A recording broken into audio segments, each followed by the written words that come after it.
Can we talk about how emotionally triggering having a child can be? Having a child comes with a lot of triggers, but I want to focus on the emotional triggers around parenting. How comes we were never told how having a child literally mirrors your own upbringing, especially if your childhood was a bit rough? Like, having that child brings into focus the hurts, the pain, the anger, the bitterness, and the resentment that you experienced in your childhood. That is a lot. And this is one of the reasons why parenting is so damn hard. It forces you to grow up, mature. And sometimes maturing means having to deal with your unresolved childhood traumas so as to be the best that you can be for that child or those children of yours. And yes, I get it. Our parents, they did the best that they could with what they had, but they never acknowledged childhood trauma. They never acknowledged trauma for that matter. We were never allowed to freely express ourselves. We were never allowed or shown how to process hurts and angers and pains that came with living in this life, you know? So they were never really there to cater to our emotional needs. That's why we have adults that can be, or other parents that can be overbearing, you know, neglectful, controlling. Because in our head, we're just all trying to be the best that we can for our parents, our kids. Sorry. There's really no good book out there that helps us to be better parents. But sometimes we can try. And one of the ways that you can try to be a better parent is through acknowledging that you do have some unresolved hurts and pains and anger from your past experiences. Let me give you an example.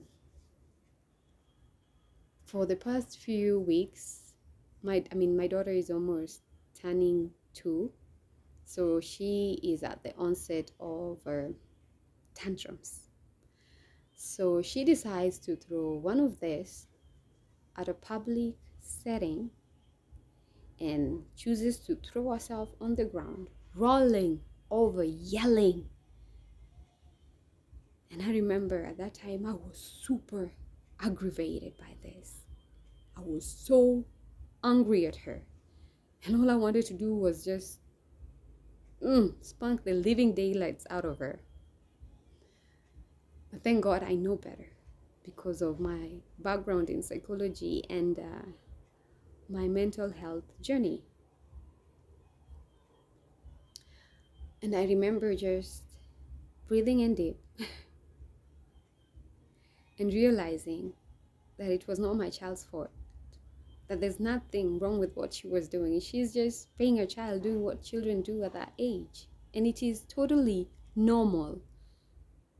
So the problem was and is me. This clearly goes to show that I still have issues that I need to work on so that I can be the best for her. And sometimes it's not easy to acknowledge that. And it is a lot of work. And I am doing, or rather putting in the work. I am more self-aware of my triggers, what my triggers are. And I am trying to talk about them, what I'm doing currently. And I am still educating myself on the topic, so as better to understand myself and how to best co-regulate, And guys, I know, but sorting out mental health treatment, especially in form of therapy or counseling, can go a long way in helping you heal through these emotional wounds and scars. I know we as Africans have our reservations surrounding this topic, but therapy is good. Therapy can help you be a better version of yourself. So you should not be ashamed to try it.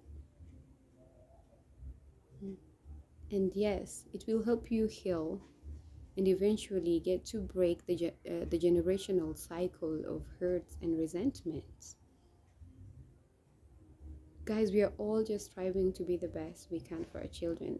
And sometimes all our kids need is a physically healthy and emotionally stable parent, so as to offer that safe and secure, nurturing, and stable environment that caters to their emotional needs.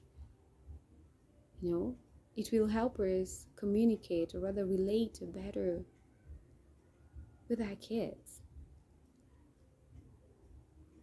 We want kids who are wholesome, whole-rounded, kids who believe in themselves and are confident in who they are, kids who can express themselves without fear.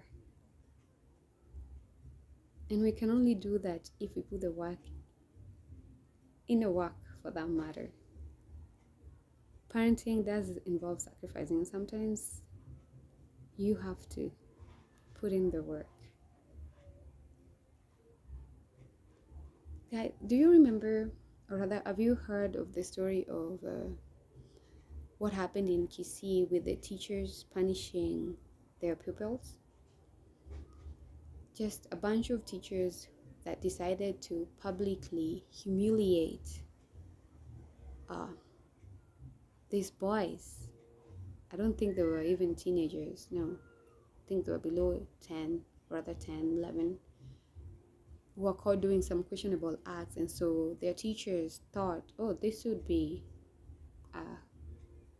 the best way to teach these boys a lesson.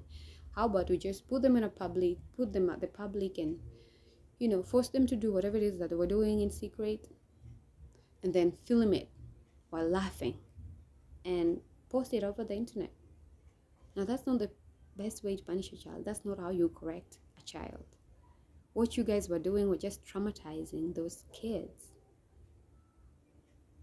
And that trauma won't go away anytime soon. And yes, I do understand we were brought up that way. That was the one of the forms of punishment that we underwent growing up. And they thought that it was helping. It is not helping. It's emotionally and mentally damaging to a child's psyche. So this is a classic example of the triggers that show up later in life, in your adulthood and in your parenting journey, that we could definitely improve on. And we can only do this if we work on healing ourselves and becoming better. Our kids deserve the best. And we deserve a society that is healed, a society that is looking forward to having emotionally healthy adults. Think about it.